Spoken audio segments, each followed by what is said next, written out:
Esse é o Ancapsu e nós vamos falar agora sobre a situação na Ucrânia, hoje dia 25 de novembro de 2024, 1 hora da tarde aqui em Kharkiv, também lá em Kiev, e por volta de 8 da manhã no Rio de Janeiro, no momento que eu gravo esse vídeo, tivemos um grande ataque com drones e mísseis em toda a Ucrânia. Vocês podem ver aqui uma grande quantidade de drones aqui em vários lugares da Ucrânia.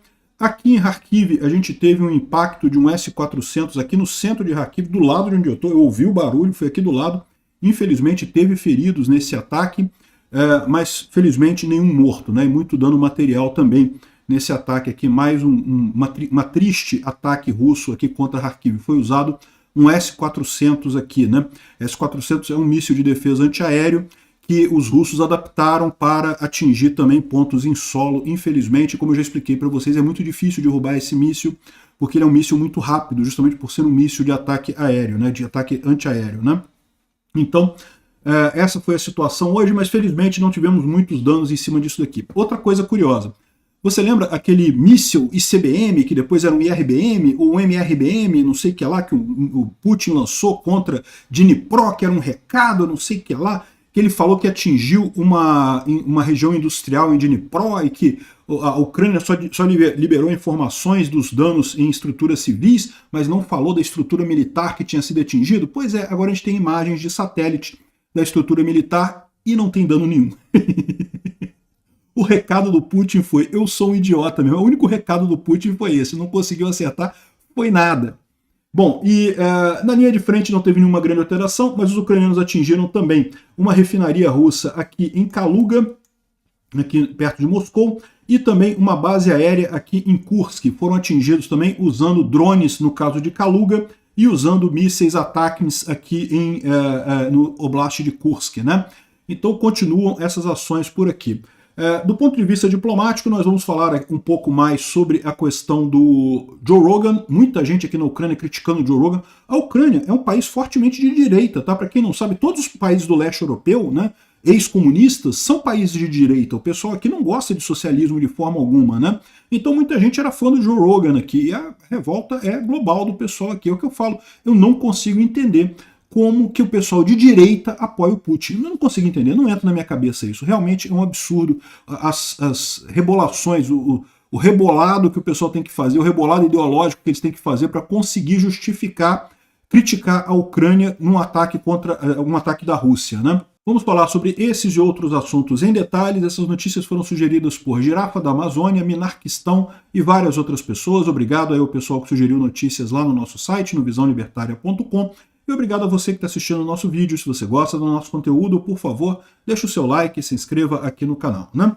Pois bem, como vocês podem ver aqui no mapa, um monte de ataques de drones e mísseis aqui em toda a Ucrânia.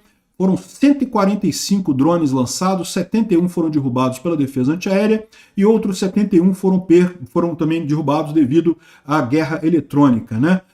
Um mais voou de volta para Belarus, ou seja, 71 mais 71 dá 142, 143 voaram para Belarus, né? Ou seja, no final, 2 atingiram algum alvo na Ucrânia, é o que ele está dizendo aqui. Mas teve mísseis também, tá? Não está falando aqui dos mísseis, mas teve míssil aqui no norte da Ucrânia e teve também aqui em Kharkiv. Como vocês podem ver aqui, ó, essa bolinha aqui é justamente o ponto que teve aqui um atentado aqui em Kharkiv. Aqui, ó, foi uma empresa aqui que aparentemente foi atingida, acabou sendo atingida, tem pessoas feridas, 19 pessoas feridas. Felizmente não tem nenhum morto nisso daqui, né? Mas foi aqui perto. Eu ouvi esse barulho. Hoje, 8h30 da manhã, no horário daqui, ó. Hoje, sobre a Ucrânia, 50 drones foram derrubados durante a noite, 19 mais foram perdidos e coisa e tal. Ele falando aqui sobre a capacidade ucraniana de destruir esses drones. Né? Os ucranianos têm conseguido destruir esses drones com muita facilidade, mas eventualmente alguma coisa ainda atinge coisas por aqui, né? Agora, a notícia interessante é essa daqui, ó. Os russos estão agora aprendendo a realidade. Isso aqui é um blog russo, tá? 24/11, Dniprovsk, Ucrânia, né? É Dnipro, né? Esse aqui é o nome de Dnipro. Imagens de satélite da Yuzhmash, que teria sido atingida pelo míssil Oresnik, que é aquele míssil, né, que supostamente é ICBM, ou IRBM, ou MRBM, o míssil diferentão que o Putin falou que ia usar para mandar um recado, né? Aqui, ó. A coisa toda está no lugar. Nada parece ter sido destruído. Parece que só mesmo no setor privado é que teve algum problema, né? Ou seja, é aqueles casos que a gente falou. A Ucrânia avisou que teve algumas casas que foram danificadas, teve um centro de recuperação que foi atingido, ou seja, não atingiu nada. Aqui, ó, tem aqui a imagem. Aqui, ó, a instalação é aqui, ó, essa aqui é a instalação. O que foi atingido teria sido aqui, ó, no setor privado, que aí realmente, de fato, atingiu casas civis, né? Atingiu um centro de reabilitação, atingiu uma casa civil e coisa e tal, é essa região aqui. Ou seja, o míssil do Putin é totalmente impreciso, totalmente inútil. Aí o pessoal vai falar, não, mas é um míssil nuclear? Se uma bomba nuclear tivesse caído aqui, isso tudo aqui teria sido destruído, não sei o que lá, da mesma forma, não sei o que lá. Meu amigo, então esse recado do Putin é inútil, porque o Putin já está usando mísseis com capacidades nucleares desde o início da guerra. Então, que recado que ele deu no final das contas? Deu recado nenhum, deu recado que é um idiota, só isso. Enfim, essa é a resposta ali, né? Agora, os ucranianos atacaram e atingiram, né? Isso daqui foi alvos militares na região de Kursk. Ucrânia usou ataques para atingir alvos militares na região de Kursk, né? O Joe Rogan, cheio de medo, colapsou, está caindo inconsciente no chão do banheiro, né? É o que eu falo para vocês, o pessoal ficou muito chateado com o Joe Rogan aqui.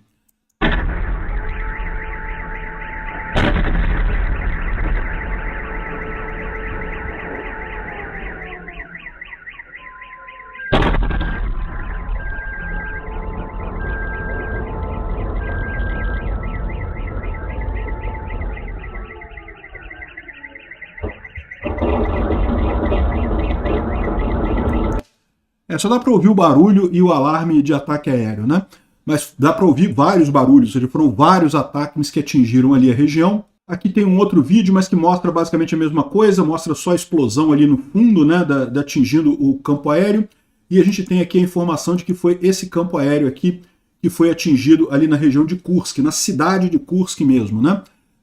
Kursk, lembra, tem o Oblast de Kursk, que uma parte dele foi inclusive invadido pela Ucrânia, e tem a cidade de Kursk, que é a capital do Oblast, que tem essa base aérea aqui, que é usada como um centro operacional do exército russo, e teria atingido ali, ó, um monte de coisa pegando fogo ali. A coisa ficou feia ali, ó, pegou fogo em alguma coisa ali. O alvo foi atingido. A gente não sabe ainda exatamente o que foi atingido nessa base, mas certamente alguma coisa foi atingida aqui, ó.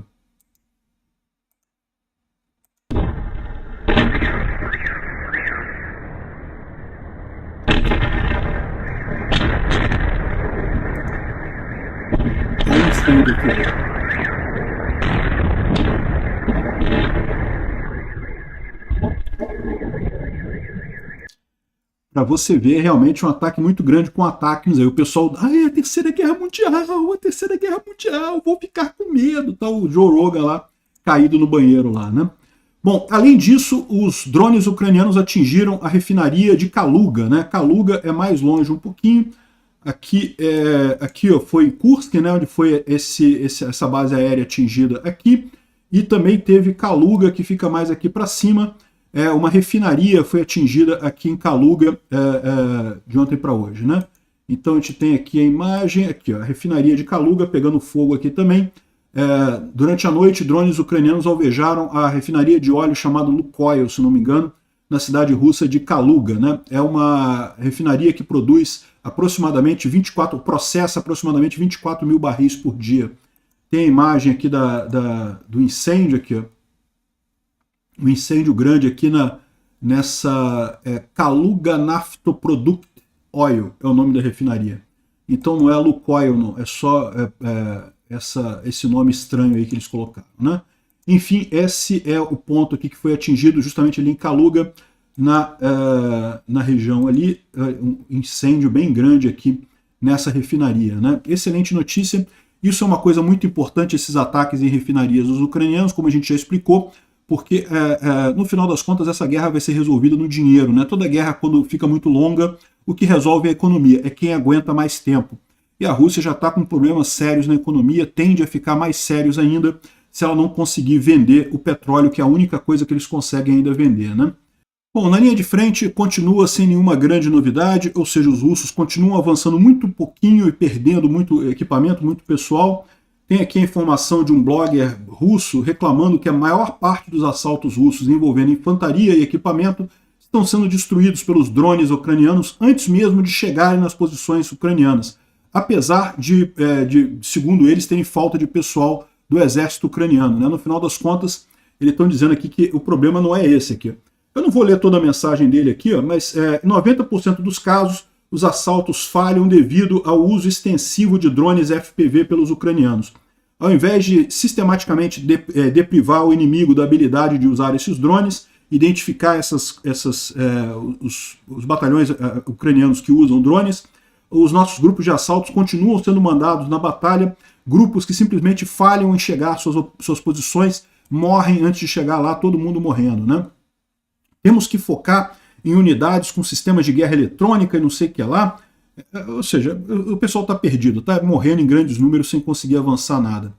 O Syrskyi, que é o comandante do exército ucraniano, fez uma reunião com bloggers militares aqui da Ucrânia para pegar informações e colher informações e buscar melhorar as coisas através dessas imagens dos bloggers ucranianos. Não deixa de ser curioso isso, né? O Putin fez uma coisa desse tipo também, tá? O Putin começou a ter reuniões também com bloggers, né? É o que eu falo para vocês, a informação descentralizada acaba ajudando até nesse caso. Informações hierárquicas, em tese, né? A informação sai ali de baixo até chegar lá no topo da pirâmide, é complicado de chegar, é demorado, as pessoas tendem a dar uma visão muito positiva para o chefe, coisa e tal. Na Ucrânia, isso acontece menos do que na Rússia. Na Rússia, o típico deles lá, a cultura deles é realmente de pintar tudo de cor-de-rosa antes de passar para o superior. Na Ucrânia isso acontece um pouco. Acontece em qualquer estrutura hierárquica, tá? Mas aqui acontece menos. De qualquer forma, é um problema, né? Então eles falaram aqui sobre... Nós discutimos francamente a situação no fronte, eles passaram detalhes sobre as necessidades das Forças Armadas, a criação de novas brigadas e a substituição de brigadas, e bem como várias outras questões que concernem a sociedade, né? Vamos fazer outras reuniões desse tipo no futuro. Bem interessante esse papo dele aqui, né? Esse videozinho aqui é muito curioso, né? O cara aqui é um sapper, tá tentando avisar ao carro dos russos aqui, ó, não vai lá não, porque tem minas aqui, não sei o que lá. O carro vai, atropela ele, atropela para continuar passando e depois explode numa mina. Aqui o cara, não, para aí, tem mina, não vem pra cá não que tem mina. O cara querendo ajudar os russos, né? É muita burrice junta realmente, né? Os caras atropelam o cara é atropelado aqui, ó. Os russos não estão nem aí, atropelam o cara. Olha lá, ó. O cara é atropelado, os russos vão, continuam e imediatamente explodem na mina. Aqui, pum, explodiu na mina. É muita vontade de morrer. Bom, o Pulevolan não publicou ainda os mapas dele de hoje, mas de qualquer forma a gente sabe que não teve nenhuma grande alteração de ontem para hoje, né? O Instituto para Estudo da Guerra fala sobre os ganhos russos ali na região de Velika Novossilka. A gente já falou sobre isso no vídeo de ontem. Não vamos reforçar isso aqui, não tem nenhuma novidade pra gente aqui, né? Um avião russo, Sukhoi Superjet 100, carregando 79 passageiros, chegou na Turquia a partir de Sochi e imediatamente pegou fogo. Tá aqui o avião pegando fogo lá na Turquia, né? Um avião russo, vocês sabem, os aviões russos estão cheios de problemas, porque não tem capacidade de fazer manutenção nesses aviões. No final das contas, voam com peças ruins, com peças quebradas e coisa e tal, sem manutenção. Chegou na Turquia e imediatamente pegou fogo, né? E o pior, esse avião é da companhia Azimut Airlines, que é uma das companhias que dizem que é do Putin, né? O Putin tem um monte de companhias, não tem nenhuma no nome dele, tudo no nome de amigos. Igual o Lula, muito parecido com o Lula. O dinheiro está todo no nome dos amigos, né? Então, essa companhia é uma das que dizem que é, na verdade, do Putin, essa companhia, e teve um pouso de emergência e acabou pegando fogo. Não teve morte, até eles conseguiram tirar os passageiros antes do incêndio, mas mostra a situação delicada da aviação russa, né? E aqui está o pessoal lá na Rússia discutindo isso, olha só, o avião que pegou fogo, a culpa é dos Estados Unidos, e a culpa é das sanções americanas e não sei o que lá. Amigo, a culpa das sanções é da Rússia. Se a Rússia sair da Ucrânia, as sanções acabam amanhã. Você resolve esse problema muito rápido, é só sair da Ucrânia. Reconhecer, como aliás a Rússia já reconheceu em tratado as fronteiras da Ucrânia de 1991, reconhece as fronteiras da Ucrânia de 91, tira as tropas de lá, acaba as sanções amanhã. A culpa das sanções é 100% da Rússia. E aí o pessoal está chorando aqui, não, porque os Estados Unidos anunciou mais sanções e coisa e tal. Pois é, né? Bom, esse cara aqui é o Volodymyr Klitschko. Ele é um ex-lutador de boxe aqui da Ucrânia, que é o prefeito de Kiev, ele é da oposição ao Zelensky, tá? Então ele não é do mesmo partido do Zelensky, ele é oposição ao Zelensky, mas ele respondeu ao Joe Rogan, né? Porque justamente, embora ele seja da oposição, que negócio é esse de fuck you Zelensky, não sei o que lá, que história é essa? A gente está em guerra, né? Quiet.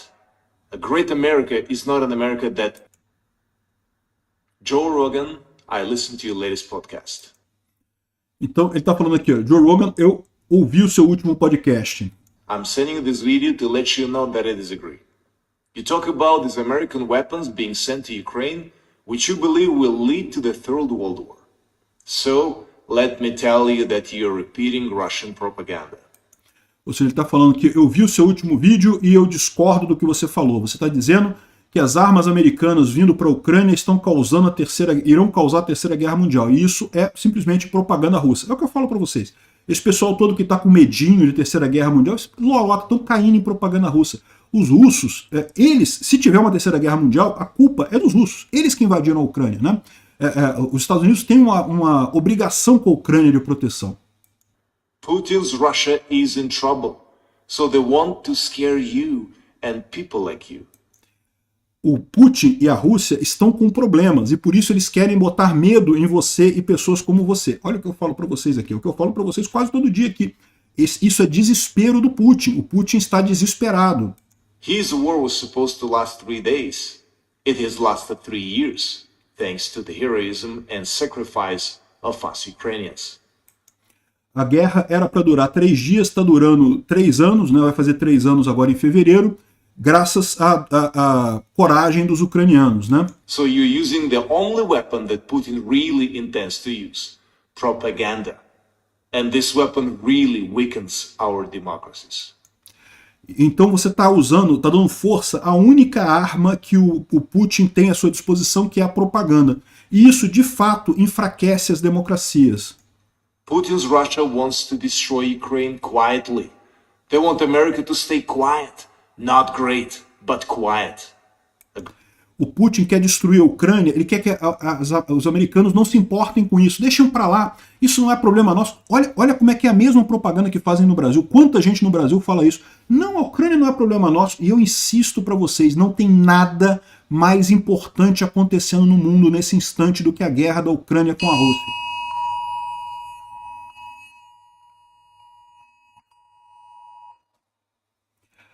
Alarme aéreo. Vou deixar aqui para vocês aqui na gravação para ficar divertido, para vocês verem como é que é o alarme aéreo aqui. Toca no meu celular aqui no Apple Watch, né?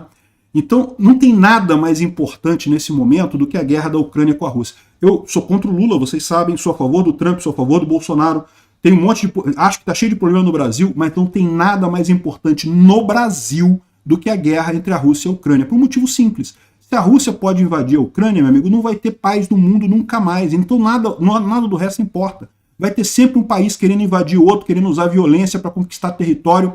Então isso não é admissível. Isso é a coisa mais importante agora, neste momento. Com todos os problemas que tem no Brasil, o maior problema do Brasil hoje em dia é a guerra da Rússia com a Ucrânia. E é o que ele está falando aqui também. O que ele quer é que os americanos pensem que isso não faz diferença para os americanos, que não tem nada ali. Great America is not an America that abandons countries that defend freedom with their lives. In short, you see, I have quite a few points of difference. If you invite me on your podcast, we could discuss them like free men. E aí ele fala que, como você pode ver, eu discordo muito de você, uma América grande não é uma América que abandone países, né? E ele se convidou para o podcast do Joe Rogan. Seria excelente. O Klitschko fala muito bem inglês, poderia ir lá no podcast do Joe Rogan, bater um papo com ele lá, seria ótimo isso, né? E, de novo, esse cara é oposição ao Zelensky, mas ele concorda, ele sabe que nesse momento de guerra tem que estar todo mundo unido, não tem esse negócio de ficar brigando com o Zelensky, ele criticou o Zelensky, não, eu tô junto. Ele criticou a guerra da Ucrânia, né? Então, ou seja, é muito bacana a posição do Klitschko aqui. Tomara que o Joe Rogan aceite o convite dele, né? Tem mais um monte de gente aqui criticando aqui, ó. O Kobizar tá falando que não é surpresa para ninguém que o Joe Rogan tá entrando na coisa do Kremlin, né? Porque ele tem muita ligação na coisa da luta e não sei o que lá, no universo da luta, e aí o pessoal, o Kadyrov tá aqui, não sei o que lá, ou seja, ele já teria ligação com russos há muito tempo, né? eu confesso para vocês que eu não entendo. O Joe Rogan é um cara que tende mais à direita, né? Mas no final das contas, não faz sentido alguém de direita. Tem um outro cara que fala aqui exatamente isso. Aqui, ó.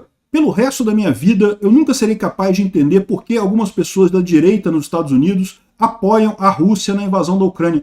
Eu confesso para vocês que eu não consigo entender também. O pessoal da esquerda eu consigo. O Putin é o cara que entende que quer um Estado grande, que quer um Estado controlador e coisa e tal. A Ucrânia é uma democracia, eles estão lutando para resolver, justamente para diminuir o tamanho do Estado, para privatizar empresas. Esse é o programa do Zelensky, né? É lógico, nesse momento ficou tudo parado por conta da guerra, mas essa é a preocupação aqui. O leste europeu é fortemente de direita. Por que isso? Porque eles passaram pelo comunismo, meu amigo. Eles sabem a merda que é esse negócio de comunismo, quanto que o povo sofre nisso daí. Ninguém quer saber de comunismo de esquerda aqui, não. Os partidos aqui na Ucrânia, na Polônia, na Lituânia, todos esses países aqui, é tudo partido de muita direita ou pouca direita. Não tem governo de esquerda aqui, não tem partido de esquerda aqui. Enfim, aqui ele fala também sobre o Tucker Carlson, né, que acha que o Ocidente representa decadência homossexual e que o Putin estaria brigando contra isso. Que lorota isso, pô. Tá cheio de viado lá na Rússia também, tem viado em tudo quanto é lugar do mundo, porra. Que história é essa? Ou seja, fica esse pessoal, né, endeusando o Putin como se fosse um grande conservador, tá caindo na propaganda russa. Aliás, eu fiz um vídeo passeando no shopping aqui em Kharkiv, mostrando exatamente essa visão, criticando o Tucker Carlson por isso, né? Se você quiser ver, eu vou deixar o link na descrição desse vídeo, do meu vídeo lá no shopping aqui de Kharkiv. A 20 km da linha de frente aqui, um shopping lindo, funcionando, todo mundo lá, criança brincando, todo mundo comprando e coisa e tal. Ou seja, a idiotice do Tucker Carlson de dizer não, que Moscou está funcionando apesar da guerra e coisa e tal. Moscou está longe da guerra, Moscou não tem nada. Só porque está com sanção, pô. Aqui a gente está no furacão da guerra e, no entanto, está tudo funcionando normal também. Aqui, ó. Eu entendo, aí ele fala aqui que, o outro responde aqui, ó. Eu entendo o mindset do Tucker Carlson. É dinheiro, muito dinheiro, nada além disso. Eu também acho isso. Aliás, eu preferia que seja isso. Eu consigo entender dessa forma. Se ele está realmente ganhando dinheiro com isso, pelo menos eu entendo. Né? Está ganhando dinheiro. Isso aí, o cara deu dinheiro para ele, ele aceitou e pronto. É a mesma coisa do Tim Pool, talvez a mesma coisa do Joe Rogan também. Mas a verdade, muito pior, é se ele realmente está acreditando nessa coisa. Aí, meu amigo, é uma idiotice sem tamanho, né? Fala a mesma coisa do deputado Gustavo Gayer aqui no Brasil, que virou Roussetti de uma hora para outra. Espero que ele esteja ganhando dinheiro da Rússia, porque se ele está fazendo isso de graça, caramba, que otário esse cara. O Evgen Strebin, que é um economista, ele está falando aqui sobre a questão da default em massa, falência em massa de corporações na Rússia, né? E ele está explicando aqui por que o aumento da taxa de juros que o Putin tem feito por conta do aumento da inflação lá na Rússia, isso vai levar a uma quebra generalizada por lá. De novo, o pessoal não sabe quando é que isso vai acontecer, né? Mas a coisa está andando muito rápido. E a minha expectativa é que vai acontecer esse ano ainda essa quebra generalizada de corporações na Rússia. A maior parte dos especialistas acha que isso vai acontecer ao longo do ano que vem. Vamos ver o que vai acontecer, mas parece que tem muita empresa com dificuldades lá na Rússia, né? Então realmente é uma situação crítica e muitos dos títulos estão em nome de bancos, então isso pode levar a um efeito em cascata, de quebra em cascata. Realmente o argumento dele é bem convincente, né? Já está o pessoal aqui mostrando a desgraça que está a economia russa. É o que eu falo para vocês, é o que vai acabar com essa guerra, é a quebra da Rússia. Isso deve acontecer até antes da exaustão de materiais para a Rússia, mas essa exaustão também tem problema. Aqui tem uma thread do Jomp, né, mostrando os depósitos de tanques e blindados russos aqui, vários depósitos que ele tem acompanhado, né, lá na Rússia, né, agora com imagem de satélite. O pessoal tem essas informações, começa a contar, né? E o que ele mostra aqui é que muitos desses locais já estão totalmente vazios, né, em termos de tanque e blindados. Então, a Rússia praticamente já acabou com o estoque que ela tinha da era soviética, mas eu ainda acho que a economia vai antes do que a falta de material lá na linha de frente. E, finalmente, uma coisa muito curiosa é o Frankenstein que os ucranianos descobriram, né, ou criaram aqui, né, que é uma coisa bem interessante, que é o seguinte: os ucranianos tinham um problema, eles tinham muitos mísseis de defesa antiaéreo, mas poucas baterias Patriot. Né? Os Patriot são poucos, eles têm muitos mísseis, né, dos PAC-3, do Patriot, coisa e tal, mas não tem lançadores desses mísseis porque o Ocidente está fazendo biquinho, está mandando aos poucos isso daqui. O que os engenheiros ucranianos fizeram? Pegaram sistemas da era soviética e adaptaram para serem lançadores de mísseis do Patriot. Então a realidade é que a Ucrânia agora tem um monte de outros lançadores que foram construídos na Ucrânia com base em lançadores antigos soviéticos, né? Isso é um desdobramento tão interessante que até o Pentágono está estudando essa história, porque, e é o que eu falo para vocês, todo o cérebro do poderio bélico da era soviética estava na Ucrânia, não estava na Rússia. Todos os grandes mísseis, todas as grandes bombas, o poderio militar foi construído aqui na Ucrânia, não na Rússia. E agora esse pessoal está botando essas cabeças, essa capacidade técnica, justamente para ajudar a Ucrânia, para fechar esse gap entre o Ocidente e o Oriente, né? Ou seja, pegando a tecnologia soviética e juntando com as armas ocidentais. Isso que a Ucrânia está fazendo é fantástico, né? Não só na criação de drones e coisa e tal, estão mudando a guerra completamente. Um país muito menor do que a Rússia está encarando a Rússia e parando ela com facilidade, mesmo com a ajuda meio capenga do Ocidente, né? Eu espero que isso mude, eu espero que venha mais ajuda do Ocidente. O Ocidente precisa ajudar a Ucrânia, até porque se comprometeu com isso. Vamos ver o que vai acontecer. Obrigado por assistir o vídeo até o final. Se gostou do conteúdo, não esqueça de deixar o seu like, isso ajuda o canal a crescer e a chegar para mais gente. Se não gostou, deixe o dislike e explique nos comentários como podemos melhorar. Comente também sugestões de temas que podemos trazer por aqui. Comentários insultuosos ou defendendo ditaduras e criminosos de guerra serão sumariamente bloqueados. Agradeço a compreensão. Se ainda não é inscrito no canal, considere se inscrever clicando no botão inscrever-se abaixo e marcando a campainha para todos os avisos. Se quiser ajudar o canal, veja no nosso site como você pode fazer isso.